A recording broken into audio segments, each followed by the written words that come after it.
Have you ever bought something from Etsy? Every time you do, there is a small business owner who behind the scenes does a happy dance, and there is a very good chance that the person who's doing that dancing has been coached by our guest here today. So if you're tuning in and you think this is a show about Etsy, you're absolutely wrong. We're actually going into building a business. And if you're at home and you think you might have a business that's not so glamorous, not so scalable, I am here to radically change your mind. I couldn't be more excited than to invite Dylan Jahraus to the Jasmine Star Show. Thank you for having me, Jasmine. I'm so happy you're here. I am so happy you're here. Okay, so this is not a story about Etsy. It's not a story about coaching. It's the story of a business owner's journey to building a $12 million business and beyond. Yeah. And you're just getting started. And you started off very simply. And that's the story that I want to hold on to. So the show is all about business, and the show is all about building businesses. Now, you happen to build your business by way, like infused with Etsy. So we'll kind of tie that in together. Mm-hmm. But before we actually get into the business of your business, which is what the show is about, let's tell people how we met. Yes. Okay. So I think I slipped into your DMs. Let's see. It was back in the spring. Mm-hmm. And we somehow hopped on a 30-minute call, mm-hmm. right? Mm-hmm. And we just started talking about our businesses and how did our paths, from your perspective, because my story with you starts in the DMs. Yeah. And so this is just like a note to anybody, like DM people, like absolutely DM people. Now, back in the spring of 2025, I was opening registration for the mastermind. So when you sent me a DM, I thought, is she interested in the mastermind? Okay. So I was like, just DMing, blah, blah, blah. And then in the DMs, like the conversation kind of sort of switched. And I'm like, oh, wait a minute. There is something different here, deeper here. Yeah. And where did you intersect my path in the beginning? So prior to sending the DM. So I want people who are listening to be like, oh, I could reach out to somebody and get the same thing. Where were you at? How did we connect? Yeah. So I think I was just following other people in the space who I saw were doing big things and making changes and doing innovative things. And you were one of those people. And I think I said something like, I love what you're doing. Mm-hmm. Something like that. Love what you're up to or something like that. So it was so simple. I wasn't like pitching, hey, get on a call. Like, let's talk. Yeah. But it was very casual and just supportive of someone in the space. Yeah. Absolutely. And so that's like the main thing is like, I bring people on the show that I know personally or that I have a direct tie and connection to. And I know a lot of people and not everybody come on the show, but the more we got to know each other and the more that you built your business, I'm like, oh, there is a through line here that I think people can get and sink their teeth into. Like here is somebody who started off simply. So most of the shows, I don't start with the origin story, but here I think it's like really important. Mm-hmm. So let's start around where you were before you actually thought of yourself as like an official entrepreneur. Yes. I was climbing the corporate ladder. I was Miss Corporate Girly, working for big companies like Zappos and Zulily, and my career was everything to me. And it was really that way until I met someone in the military, and I didn't realize that you move a lot in the military. And so there went my corporate ladder climbing. I had to pivot. I had to try new things. And Etsy was one of those first entrepreneurial things that I tried. Okay. So one of the things that because I know that you started in corporate and it was a focus on e-com. Yes. And so were you saying, I want to get into e-com. I think I could build my business on e-com, or how did Etsy get started for you? Yeah. Jasmine, I was desperate. I felt like such a failure. I was 25 years old. I felt like my career had peaked. So I was doing anything to really cover my monthly costs. I was doing dog walking. I was picking up dog poop in people's backyards. I was house sitting. I just wanted to feel productive and I was desperate. So I was applying for jobs. Etsy was just one of those many side hustles. I threw just a picture of something I'd made for our wedding up on Etsy. 2 months later, it sold. And then I thought, oh, wait, I do e-commerce. I'm an e-commerce girl. Okay, so for people who are listening just on audio, but for shout out to our YouTube fam, for people who are just on audio, can you describe what you put up? Because this is actually, so here's the thing. From my perspective, I get a lot of DMs. I respond, I try my best to respond to every single DM. There was something about the way that we had interacted, and then I went to your profile and I started deeply understanding like what you were about. And one of the pieces of content that I happened to see just at that time was your origin story, like how you did get started. And so tell the audience like what that photo was and then what you ended up selling. Yes. So the photo was of a floral letter. So fake flowers on the shape of a letter J for our last name. And we had it at the wedding reception, and it was just one picture of it. And then I put it on Etsy, and people started ordering it for themselves, their own custom letter. So they're ordering a letter with fake flowers on it. Yes. And you're like, I sold one, so I better make it. Yeah. And so it was literally made out of foam and toothpicks. And my motto in life is put the food in the oven before it's preheated. That's how I live my life. I do not wait until I'm ready for anything. I will put that frozen pizza in when the oven is ice cold. That is how I operate in so many things. But that's what I did with Etsy. I threw up the picture. It was foam and toothpicks. We couldn't ship that to anyone. So then it sold, and I'm like, looked at my husband, what are we going to do? And he figured out how to make it with wood. Oh, okay. Yeah. That's amazing. Yeah. So you start doing this, and then I did some research. It took 4 months to get consistent 10K months. So you go from picking up dog poo and house sitting, and 4 months after this toothpick and foam and flour listing on Etsy, you're doing 10K months. What does the 10K month mean to you? What does it change for you? The 10K month, I have goosebumps thinking about this, because that was when I realized I can make more than I could in corporate. Like I can be more successful on my own than I could working for someone else. And that's what that meant to me. Because that's what, like 120K a year? That's a little bit more than what I was making in corporate. So if I could grow that or sustain that, wow, like I'm onto something. So that's when I really decided I'm going all in. I had actually another job offer for Petco headquarters. I rejected that. I went all in with Etsy. And it was actually the same week I found out I was pregnant with my first son, where I realized I do not want to put a 6-week-old or a 12-week-old in daycare. I want to work for myself. Okay. And so you are creating these Etsy listings, and then you continue to add Etsy listings. Yep. So what changes to your store? Like, when is the next big significant jump? Because for people who are still watching right now, Dylan is moving into the digital space, and she doesn't know that she is yet. So I wanted just to pause here and say, wherever you are in your business, you can't foresee what's coming. And so you are adding multiple listings, you get consistent 10K months. And then when's the next big significant jump for you? When do you start crossing big numbers in the store? Yeah. So with any business I've started, this is always the way it's grown. It's listening to the customer and focusing on the customer first and the product second. And for me, that was what it was. It was suddenly I'm making these for weddings and then nurseries. And then I'm thinking, okay, these are girl moms. I have boys. I'm not the customer, but I'm looking, what else are they coming to Etsy for? Who are these people? They're the people who are spending, $1,000 on their Pottery Barn personalized crib sheets. That's the mom I'm targeting. So I start selling these big flower walls for their wall decor. They're like $600. I would not buy that probably for my kids, but hey, my customer would. So I started serving this customer in many areas of her life for at least 4 to 7 years, and focused on how can I serve her, when the baby becomes a toddler and has those birthdays and then goes to school. So I built the product mix really to serve her for a good chunk of time. And so as you are getting upwards of 6-figure months on Etsy, you are making them, you are fulfilling them. Your husband jumps in and starts helping in the business when he's not deployed. Yes. What does life look and feel like for you at that point in time? Like when you're already over $1 million. Yeah. It took how long did it take for you to cross the $1 million mark in Etsy? 4 to 5 years. Okay. Yeah, 4 to 5 years.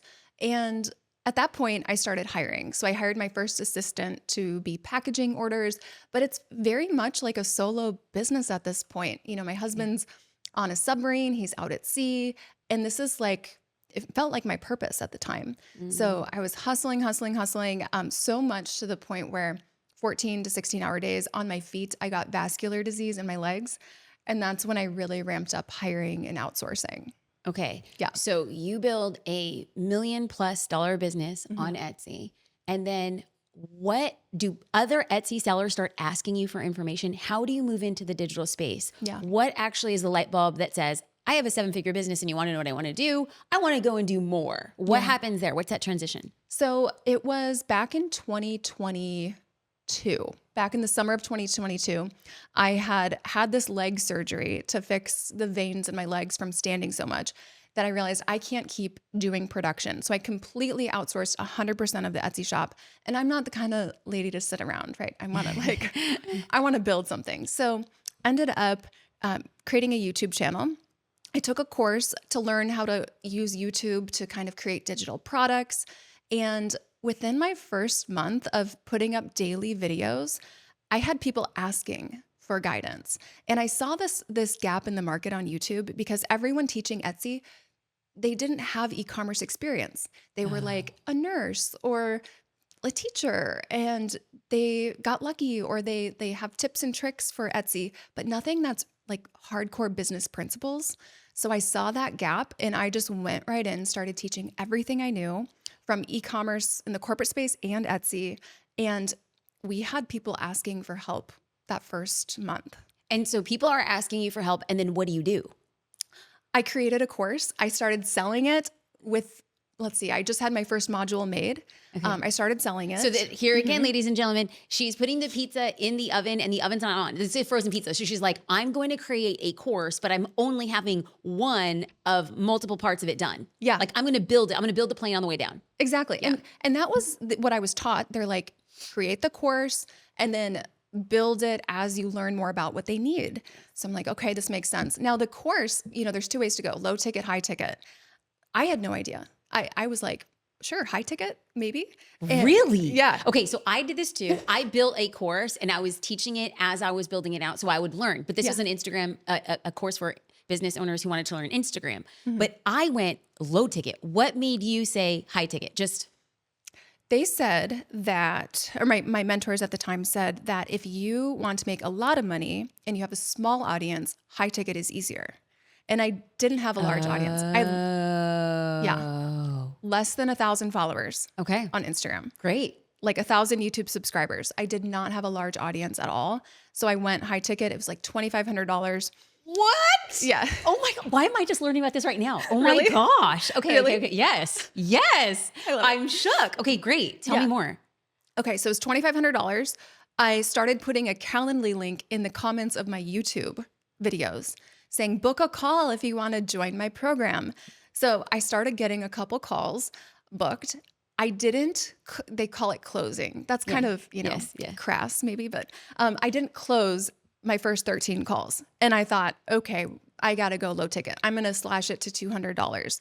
And this was a coaching program, but I felt like, oh gosh, I'm failing at closing people on these sales calls. So better go low ticket. My mentor watched one of my calls and he said, Dylan, you don't sound confident in what you're selling. And I said, yeah, because I only have one module made. I don't know what the rest of it is. I was kind of just talking. And these calls were like 4 hours, Jasmine. Oh my, wait, so you had 13 4-hour calls? One went 4 hours. But like there were definitely like an hour and a half or something like that. I did not understand how to sell. Okay. Yeah. Okay. We'll This say is that. incredible. Okay. Yeah. So 13 didn't close anyone. No one signed up. And then he gave me some advice. I took the advice and then 80% of people started signing up. Give me like the three main things, like pieces of advice, because somebody right here is saying, I have an offer. It's not selling. It must be me. I'm going to cut my prices. Yeah. And so what changed? Understanding their pain points, asking more questions. I was talking my way through that sales call. I wasn't asking questions through it. I wasn't leading them. They were leading me. I was like not in control of the call. So that alone changed everything. Okay, that's so good. Yeah. So the minute you change, you start booking calls. Yeah. And you start building out these modules. Yeah. And it's selling for $2,500. Yeah. How long does it take for you to get consistent 10K months in a digital offer versus Etsy? A couple days. Okay. So Jasmine, my goal with this whole course was to make 40K a month like my Etsy shop did. I thought that would be worth it. Yeah. Maybe by next year, I'll replace my Etsy income. We did that within a few weeks. So I realized, wow, like this is a whole nother way of making money. I had no idea. No idea. And so you are having this program. How long is the program? It was actually 6 months of coaching. Okay, so 6 months of coaching. And so all of a sudden, I can forecast the future. You start booking a lot of students, but it's based on your coaching. Yeah. And so you are starting to grow the business. At what point, when you are already doing 10, 20, 30, 40K months, do you realize, okay, I want to go bigger. I want to go to $100,000 a month. What has to be true for Dylan and the business to get to $100,000? Well, the next month we did over 100. So We scaled so rapidly and we started raising prices a little bit. And we say we, it's you and your husband? Or just you? Or I always say we. But you do. Because I'm like, wait a minute. I've listened to multiple conversations about this. And yeah, it was me. My husband was working, but on the submarine, but he was there for me, supporting me. And so you're doing sales calls, you're doing content creation, you are doing teaching. Yeah. You're doing support. Yep. Okay. Building out the course, doing the sales calls, coaching everyone, creating the YouTube videos, owning Instagram, closing people through Instagram DMs. We were doing over 100K just in DMs where they didn't even book a call. So I learned a lot from that. Wouldn't do that again for sure. But I ended up really getting to 600K by myself in 1 month and realized I've waited way too long to hire. It was about 6 months in. And I went to this event with Alex and Layla Hermosi, and they were like, you need an operator. Like, you've gone way too deep into this without hiring anyone. Wait a minute. Hold on. Let me just back up. Yeah. So you hit 100K by month 2 and 600K by month 6. Yeah. So essentially you're adding $100,000 every single month. Exactly. So by month 3, you're doing 300,000. And by month 5, you're doing 500,000. By month 6, you're doing 600,000 every month. It was about that. Yeah. That cadence. Yeah. Mm-hmm. So then if we just do like backwards math, in 6 months, you're well over $2 million. Yeah. We were going so fast, I never even totaled it. Wow. I was like, oh my God, we just hit 600K like this month. What, oh no. Okay. And most people be like, woohoo. And you're like, oh no. Where does the oh no come from? Because I knew we could not sustain it. God. And I was so frozen and paralyzed. Like, what do I do? Who do I hire? People are going to be mad if I hire someone to help me with coaching. And how do I not make people upset? Because now I had all this pressure on me. So you go to an event with Alex and Layla, and they say, you need an operator. Yeah. And does this sound familiar? Does it sound foreign? Or is this you're like, okay, I'm going to just put another frozen pizza in the oven? Another frozen pizza. Okay. Yeah, another frozen pizza. Yeah. So we hired, sales team as well. So my first salesperson, we hired that week. And then we hired our first coach about a month later, and then started recruiting for an operator that summer. Yeah. Okay. So at what point do you start crossing over $1 million a month? That was month 13, 14. Yep. And that was with about 9 people on the team. Yeah. So what happens? Like, what is the pressure point as you are growing that much, that fast every single month? Like, who does Dylan have to become? Yeah. Because you started off already a very successful business owner. Yeah. But making $1 million in a year is different than making $1 million a month. Yeah. What were 3 mindset shifts that you had to make to sustain that level of growth? Yeah. So at about month 12, we almost went through an acquisition, a partnership. And this was something that for the previous 3 to 4 months, I was just holding on. I was holding on saying this acquisition, this partnership will change everything. What did you want it to change? I wanted them to show me how to hire the right people and to plug the right people in. That was my hope. So I was kind of paralyzed waiting for this day that now I'd have people to help me hire the right people, which was the big scary thing. Yeah. It fell through. The whole thing fell through. It was, we were on our way about to leave for Cabo for a little family trip, and the whole thing fell through. And I just felt like everything fell apart. I just shattered inside. I said, this was my plan. And now I'm way out over my skis. I have to figure this out on my own. And it was kind of that moment where it's everything falls apart, and then you have to put on your big girl pants and say, I'm going to do this. I'm going to figure it out. I'm going to hire these people. So I hired a recruiting agency. Wait, let's pause though, because the storyteller in me, I'm the 3 mindset shifts, and we're on mindset mindset shift number 1, which is put your big girl pants on and figure it out. That's mindset. No one's coming to save you. Right. But let's go back. You hear about this as you're going on a family vacation. Yeah. And so how are you on that vacation? Are you working? Are you stressed? The show is really just to talk about, you can come on and be like, yeah, she's going to do 12 or 13 million this year alone. Yeah. And people hear that and then okay, but just a year and some change, you're on your way to Cabo and you feel like your world shattered. Yeah. And that was one of those moments. That was one of those moments where I had to realize that God's plan for me was better than my plan for me. And my plan for me was to do this partnership and to have these people come in and like save the day and help me. But God's plan for me was so different at that time. And I had to just, I faced those moments in time periodically where I realized like I have to hold on to that hope and faith that what is meant for me and what is coming is better than what I had even hoped for.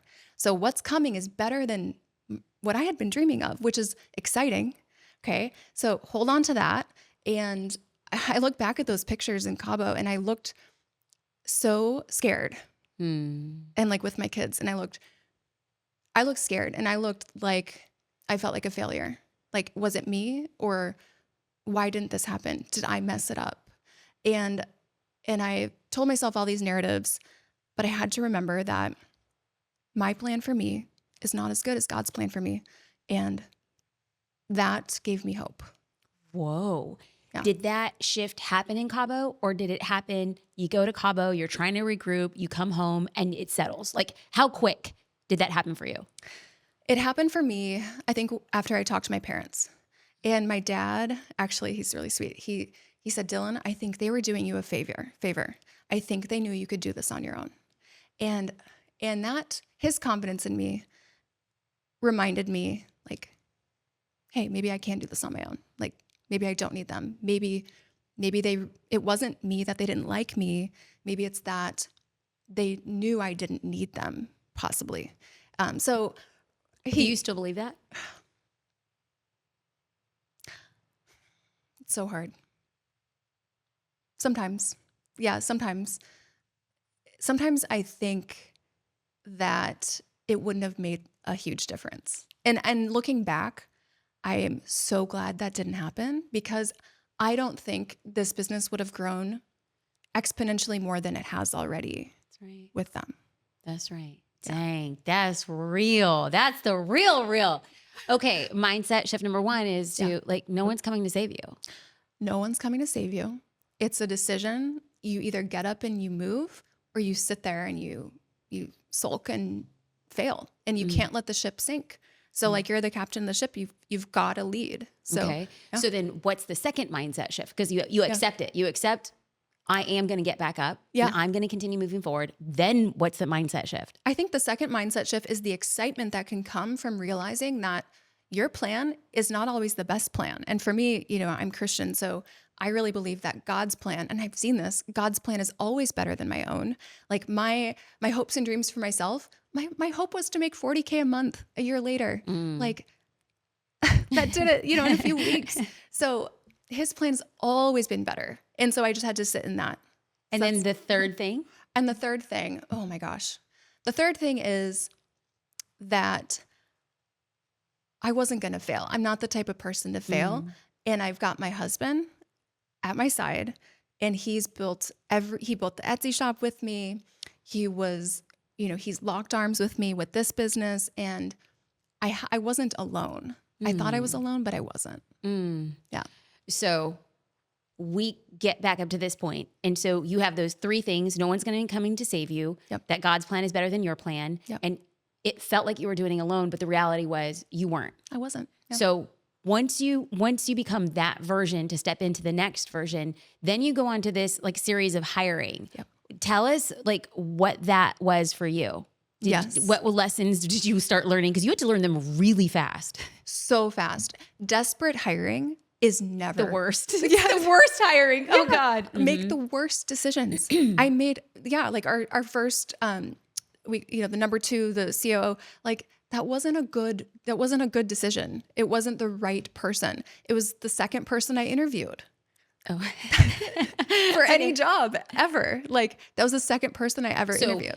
We obviously are not going to talk about the person, but what qualities were you looking for that was missed? Like when you look back at it, what happened? Why was it a mismatch? I think understanding the brand a little bit and believing in the mission of the brand. That was a big one.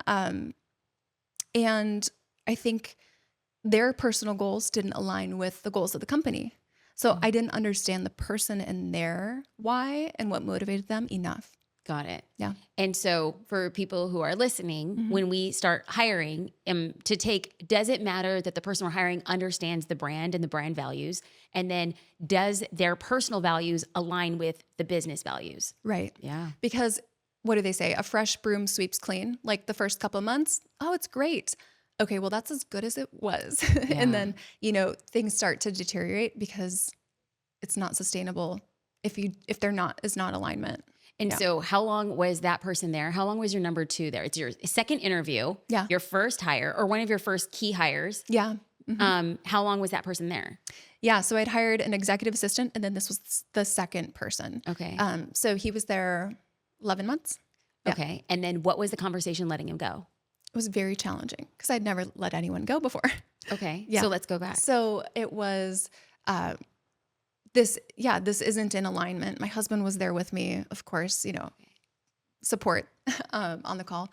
Yeah. Now, getting to that point, was it a long time coming? And it was just like more of the dreading. So I've been in two types of having to let somebody go. Yeah. And one of is like, it's just been this slow buildup, and it's just like the drip that kills me, right? Yeah. It's the drip that kills me. And then other times I'm like, this is a clear no, and I'm going to make this decision. For this role, that first time you let go of somebody, which one was it? It was a slow buildup. Yeah. It was a slow buildup. And I think one of the biggest things that I learned was you have to document things. Even if you're a small business and you're like a team of 5 to 9, like you have to document everything. Don't do phone calls. Put this, in writing. And I hadn't been doing that. And I felt like an imposter even. It felt like I was trying to be some corporate company doing performance reviews. It felt like I shouldn't be doing that because I'm a small business, but I should have been. Yeah. And so now what does your check-ins look like for your key stakeholders? Oh yeah. 30 days, 60 days, 90 days, constructive feedback, like not just glossing things over, noticing red flags and bringing them up to them. What's like a common red flag? Like in the 30, 60, 90 period, when you make a hire, what are you looking for? What are like some things that you're like, okay, already I can tell I'm gonna have to bring it up? Being a self-starter. If they're not a self-starter, if they have to be reminded of everything and these are your next 3 steps, that's not going to be the right person in my type of company. Yeah. Okay, that's good. So we're talking about your key hires. Yeah. And you were also building out a sales team. Yeah. Now, you were doing all of the sales at this time. What are you looking for as you start building out somebody? Like, this is the conversation of scaling. The show is really for helping people scale from 7 figures to 8 figures. But there are people right now who are in a similar situation. I dream of getting 40,000. I dream of 100,000. And I would say, the minute that you start making that level of money, bringing at least one person in to help move the thing, okay, great. To move the ball down the field, great. But as you're diversifying, you are the person who is doing all the sales. Yeah. You are the front line. You bring somebody in. What was some of the key learnings of bringing in and hiring a role to sell something on your behalf? Yes. I think one huge thing is really locking arms with them and making sure that they understand me because they're representing me. And even if they don't have the right tonality or something, or they come in with like some hard sales, approach that's not really on brand. And so people feel like they know me from YouTube videos. So if they then get on a call with someone who's like, you don't seem like you'd work with Dylan. Is this legit? That's where trust can break down. So to maintain that trust and have someone else sell for me, they have to be similar to me in some ways. So spending a lot of time with them. I led the sales team for the first 2 years before hiring a sales manager from within. And then I still kept going to the sales meetings every day. And then I finally started letting go last month. Oh, yeah. it's super recent. It's super recent. It's recent. What caused that? Seeing that the numbers are good. Yeah. And when I see results, I trust. Yeah. So, okay. So you are building out key stakeholders. You're building out a sales team. You are continuing coaching and you're continuing building out content. Yeah. You had, many times in business, something will come along and it feels like it hits like a freight train. Yeah. It's like you kind of sort of maybe saw it or you just totally didn't see it coming. So like first big juncture in this arm of the business is having a partnership that didn't turn out the way that you had expected. Yep. So it forced you to kind of like regroup. Was there another opportunity or another instance where you were just like, it shook the feet underneath you? And then talk to us about the build. Like Yeah. this is the stuff a lot of people don't talk about. Yeah. So I think there's a lot you can shoulder on your own for a certain period of time. But then at some point you realize like this is not sustainable. Like and this is not why I did this. And I got to the point where I was not seeing my kids in the evening. They would say, Mommy's on calls, Mommy's doing Etsy business. That's what they called it. Etsy business. And they could like hardly talk. But they missed me and I missed them. And I was realizing like, this is not why I built this. I built this for financial freedom, time freedom, location freedom, and to help people. And the structure that I have right now is not serving those needs in the long term. So it actually was a point where right before a call with a prospective client, I got a phone call. This was back in January of the previous year. And it was that my dad had actually overdosed. So I know I just threw in like a big bomb to this conversation, but my dad has been a drug addict for well over 25 years and he's in his 70s and he had actually overdosed and he was in the ICU. And I had to get on a sales call. I was like crying. I had to get on a sales call and I did not have the team in place to support me. And I realized, hey, life is going to happen. My parents are older. My sister is disabled. I'm going to have to make sure I build this business so that I'm not needing to show up every hour of every day, just in case. And that's really when the team went from probably like 20 to now 47. Wow. Yeah. And so when you start leading a team where it's doubled in size, who do you have to become to do that? What do you let go of? What do you say yes to? What are the like I've always believed that every time there's been a jump for me professionally, I had to become a different person to step into that space or create that space. Yeah. And I think that you and I know each other now personally. We've gotten to know each other very a lot. Is what do you have to say to yourself? Who do you have to become? Yeah.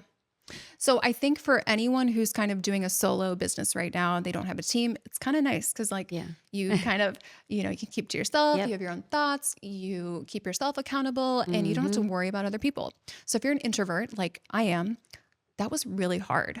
That was so hard because I had to learn how to play into my energy in a different way where meetings, I try to have them at certain times of the day or like certain days of the week. And I just had to make sure that in order to show up for these people, like I had to control my energy more and play into that, how it naturally would Okay, but be. how did you do that? Yeah. How did you control your energy? Like morning meetings. That's better for me than like a 5 p.m., 4 p.m. What else? Certain meetings I don't lead, but I'll be there. Got it. So it's that energy where I would just be like sucked dry. I don't know if you can relate to that. Yes. If you are on for 12 hours straight. Yes. Yeah. 100%. Yeah. And so now what I have done, and specifically going into 2026, it will be that I am going to mandate for myself, just energetically, I will not do meetings on certain days of the week. Nice. Like hopefully 2 days a week. It's just like, this is because what I realize is like being on meetings is so soul sucking for me. Yeah. It doesn't play to my strength. And then after I have given so much energy, I'm the best in the morning.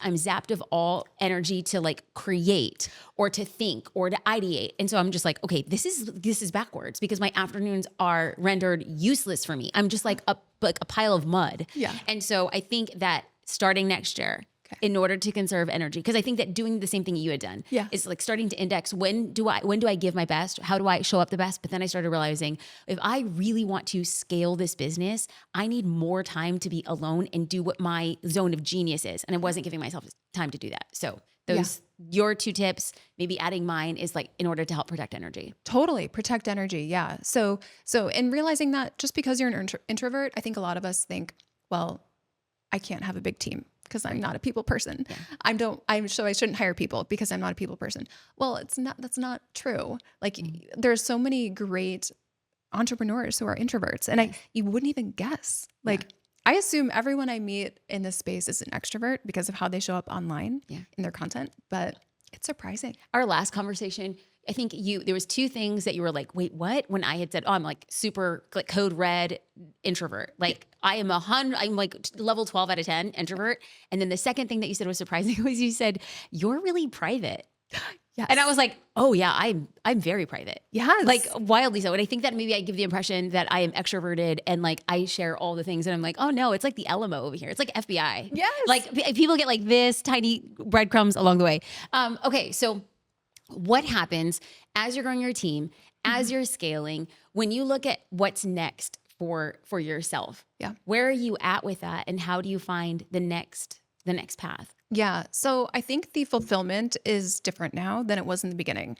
In the beginning, I wanted, hitting these big numbers and, having my sights set on certain financial goals. But now it's like, I'm not happier when I hit a record month. I'm actually not happier. I'm kind of like, oh my gosh, I can't believe I got through that month. It's not necessarily a true joy that comes from hitting numbers. Really, the joy that I'm finding right now is from the team building aspect and the elevating other people and seeing them grow.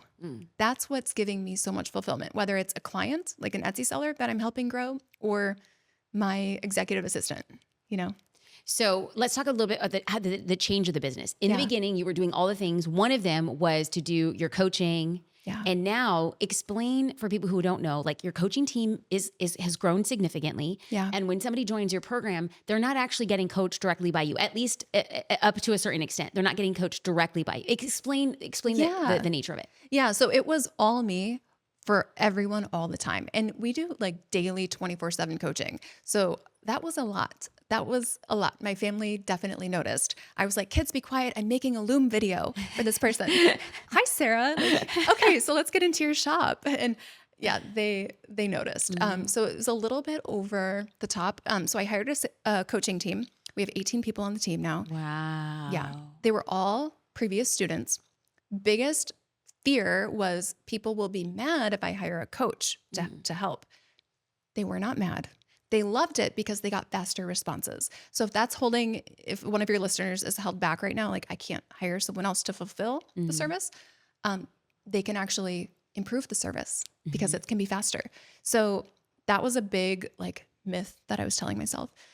So the coaching team, 18 of them, still daily coaching. And then I hop on calls twice a week. Okay. Yeah. And this is large scale group. So people, whoever is in any one of the programs, whatever tier they're in, they could still come to twice a week coaching with you. Yep. They still get me live twice a week and I answer all the questions. Got it. Yeah.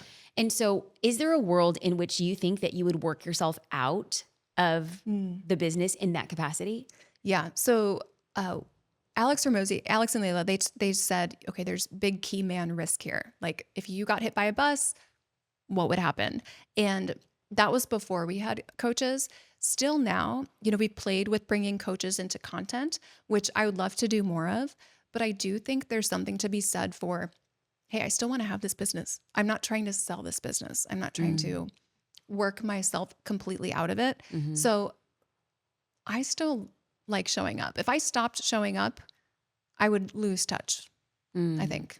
And so, okay, so I know that your expertise, your most depth of experience is with Etsy, but you have also created a tech component for what it is that you do. Do you want to talk a little bit about that? Because to me, one of the things I found very interesting is our stories are very different and then a lot of similarities is that you're finding ways to add different components. I always say it's a tool on a tool belt of business. And building a piece of tech is, not for the faint of heart. Talk about why you introduced it, what you've learned, because I want to talk about different iterations in the business. Yes. So I will preface this by saying I'm not a tech girl at all. I do not update my phone. I do not shut down my computer. I have a million tabs open. And if I need to update any software, my husband does that and I don't know about it. So the fact that we have a tech company is crazy. And the whole idea came about, it was actually a recommendation from the Hermosis. They said, create a software to go with the program for that same customer. So it was the same idea of serving the customer in other areas. And their biggest pain point was SEO. So we created an SEO software. Got it. And it's called Etsio. And we got the trademark. Thank God, locked that in. That's great. Okay. So you have this coaching layer, you have a tech layer, you are de-risking the key man player or the key woman player in the business, but it's not that much in the forefront because you're like, I'm not trying to sell the business right now. So it's okay that I'm still being content forward. Exactly. Now, the software company, that is something I would consider selling at some point. So we are not building me into the brand. I'm not necessarily the face of that brand. Okay. Yeah. And so now that you have diversified the business in so many different ways, and then you look at like what's next and what gives you joy is developing your team. Yeah. What does the next version of you Yeah. look like in the business? Yeah. More connection, connecting with people like you, getting on some stages, helping people in different ways, not only with Etsy, but beyond Etsy too. Like we did that first 10 million without any ads. And that's something that I didn't realize was unusual. So helping people with things like that, or doing a lot of team building. So we're planning a team trip for the leadership team, doing things like that that I would not have thought of before, because I thought, well, that's not profitable, but that's fun. And I want to have more fun. And so you did your first 10 million without ads solely on the back of the content you were creating with the CTA to book a call? Exactly. And I didn't have a ton of followers. Like the first 10 million, I probably had less than 30,000 followers. Yeah. And so Etsy is a very specific type of business and specific type of business owner. But there's something that I find really fascinating about your insights. You talk to a lot of business owners. Yeah. Now, some or most probably in Etsy, but a lot of other types of business owners. What do you think are the 3 things that are getting in the way of people actually, like they hear your story and they're like, well, that's her. Yeah. She's special. She's unique. And maybe those things could be true. But what I know of you and what I know of myself and what I know of the people that we hang out with, we have a set of qualities. Doesn't mean that we're better. Yeah.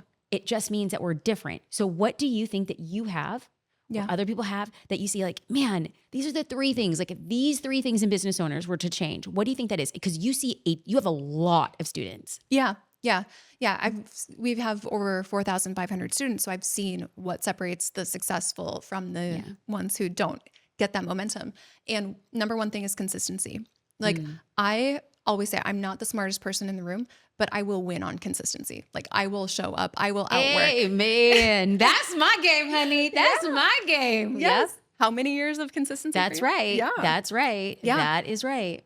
So every time I don't feel like showing up, every time I don't feel like doing something, I think about my competition. I'm a little competitive. Okay. And I think they would watch Netflix right now. They would watch whatever. They would relax. They would, do something that's not related to their goals. I'm going to show up because I know they're not and they're sleeping, and I will go all gas, no breaks when they are slowing down. And that consistency game, like that is everything. That's why I'm so confident, because I trust my consistency. Yeah. So 1 of 3, first one, consistency. Second reason that sets apart the people who go and get big results versus those who don't. I think, especially in the education space, it's a fear of giving too much. A fear, even in e-commerce too, a fear of giving too much. And if you hold things back, if you gatekeep, you're not going to be as competitive. My philosophy is give away for free what other people charge for. And that's how I grew so fast with the coaching business. I was sharing everything on YouTube that would be in someone's paid course. And then people thought, wow, this is free. What's behind the paywall?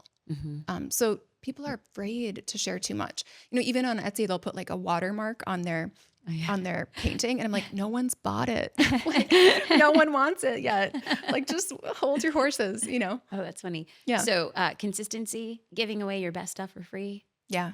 And the third thing that would really help a small business owner like step into the next version of themselves is letting go of control of the things that that you aren't the only one who can do it. So control of emails, admin. And I realized like, what are the 1 or 2 things that I can do that only I can do? Content, showing up. Even I thought for a while it was sales. It's not. It's really not. So the couple things that only I can do, prioritizing that, and then really letting go. And if you hire the right people, like it's not going to make the business worse. And I thought like, if I outsource, the results will go down, but they didn't, So letting go of control. I think if you hold on to control for too long, you become the constraint of the business. And people who grow the fastest, they get out of their own way. They deconstrain the business when they become the constraint. Yeah. So we talk about those three things, and those were three elements that you have maintained in every iteration of your business. Mm-hmm. And we talked about a partnership that didn't work the way that you had anticipated. We talked about a deeply personal, scary experience with your dad that caused you to go through something. What right now is the hardest thing in your business? Because I think that I want to demystify what it looks like to build an 8-figure business, because people look at that and we're like, amazing, that's a walk in the park. Or imagine how nice it must be just to have money to hire when you want. But different levels or different devils. So what's really hard in the business right now for you? People, mean people on the internet. That is really hard. That is really hard. People are so mean when they don't even know you. People assume the worst about you when you're successful in something. And it is hard as a sensitive person to read comments or to see people make assumptions or say something's not true when it's legitimate. And mean people, like that's the hardest thing that I've been up against. And I don't have super thick skin. It's gotten thicker, but I think no matter how big you get, certain things will get to you. Yeah. So how long did you go before people started saying negative things? Gosh, I think 6 months. And then the more successful the business gets, does the rate of negativity stay the same? Or as the brand and business get bigger, does it also expand? You know, the rate probably stays the same. Okay. But because the eyeballs, there's so many more eyeballs, then it feels like a lot more. But the percentage is probably the same. But you told me something early on. I think it was our first call. Maybe you said, Dylan, I think you grew so fast that the negativity feels like it could come on fast, and people notice faster growth and they make other assumptions. And that kind of sat with me because it's only been 3 years that I've been doing this. And yeah, if this had been 10 years, 12 years, or like a slower growth, maybe I wouldn't have the same negativity. I don't know. Has there been an instance where the negativity comes and then you learn something? Or what I've discovered is, so if I were to look at you and say, you're a zebra, you would be like, okay, I'm a zebra. Like, fine. It doesn't mean anything to you because there's no resonance. Yeah. But if I had said something that was a kernel of truth, I'm not saying for you, for me, Yeah. is people will say mean and negative things about me all the time. And I'm like, I'm a zebra. And then if somebody says something and it really stings, and it doesn't cripple me, but it stings, I have to immediately go into a deep dive. I'm like, what about that comment? Is there a kernel of truth? And oftentimes, if I look objectively in the mirror, I realize, dang it. The reason it hurt was because it was a kernel of truth. And so I always think every time I get that, it hurts, it stings, I hate it. I do the deep work. I forgive myself and be like, game over. Like, game over. Thank you for making me better. It hurts and it sucks that it's out there, but I'm better. How do you come back? And do you feel the same way? Or what about the mean comments? Because there's some mean comments you read and you're like, and then there's others that sting. What's the difference for you and how do you bounce back? Yeah. So one theme of the mean comments when I started was, she's coughing in her course. Like she coughing? Yeah, I know. Like coughing? I know. Okay. Yes. Okay. Because I actually, you know how I built the course as people were joining it? Yes. I had to do one module a week. Yes. I was filming this in my closet. I was burning the candle at both ends. I actually got pneumonia. I know. So I'm like filming the course, but I have pneumonia and I'm coughing. Yes. Yes, I'm coughing, guys. I'm like literally running a marathon with a broken leg, but I sold this program. I have to make the course. So yes, I'm coughing. Yes, I edited the course on my own. I'm not a video editor, but so anyways, I filmed a new course. Thank you. Yeah. I'm better now. Yeah. This one, no coughing or quasi coughing, or like, are we the new when you redid it again? Any coughing included? No coughs. Yes, it is perfect audio. So they made it better. They made it better. Yeah. And so when you hear negative things now, truth, kernel of truth, no truth, how do you come back? Yeah. Honestly, I think about people like you. I think about people like Amy, Jenna, you know, people who've been in this space much longer and who it didn't take them down, you know, and I know you got through it. Look at you. Like they got through it. Look at them. And I try not to take it personally. And I realize like, it's not only me who deals with it, but people don't talk about it. Right. And if you're going to show up, like you're going to welcome those people, the crazy people who have time on their hands to go through 100 of your videos and comment the same thing. Like, how did someone have an hour to do that? Like, why were you that important to them to do that? So I just remember people like you've gone through it too. I always tell myself, nobody more successful than me is leaving a mean comment. Yeah, totally. That's it. Like if you have that much time and that much work, right, you are not doing anything. Right. So continue to say my name, give me a link, spell it right. I'm gonna keep on doing my own thing. So right now you have created a lot of resources, but one of the ones that I was most excited to share with your permission is the Organic Growth Mastery Checklist. Because when you told me you got to a $10 million business without ads, I was like, this is amazing. I want to share this. So we're going to link it in the show notes. But what was the inspiration behind this? Like, what are you sharing in this? So the biggest question I get is, how did you actually do that without ads? What was the secret? And it's not one thing. It's not like YouTube was the only thing. There's a lot of things. And so this is a whole list of all the organic things that we've done. And that if you add those in, like, it's going to work because it's logic, basically. And we already know that you share your best stuff for free. I do. So you will find a link in the show notes. Dylan, where do people go to get more information and learn about you and just watch the growth of your business? Yes. We're growing fast right now on TikTok and Instagram. So definitely check those out. We have some interesting strategies that we're testing live one of them got like 15K people in 2 weeks. That's nothing compared to you, but for us, that was huge. That's huge. We're testing out some really cool things over there. So check out what we're doing. Funnel hack our funnels.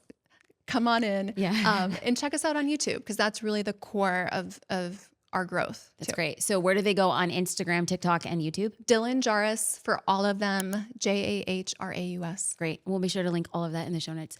Dylan, thank you. Thank you. I am so happy that we developed a friendship, and I'm happy that you've spoken into my business, and I'm very honored that I've spoken into yours. But the reason I wanted you to come specifically is you've done something pretty magical, and I think that you're just proof in the things that I believe. It is no one is going to save you. It is your level of consistency determines your rate of success. It is getting the negativity and moving past it. It is stepping into new versions of ourselves and rewriting and holding space for the next version of us. So thank you for being along my journey, and it's an honor to be along yours. Thanks, Jasmine. Thank you. I appreciate you. Thank you for watching and listening to The Jasmine Star Show.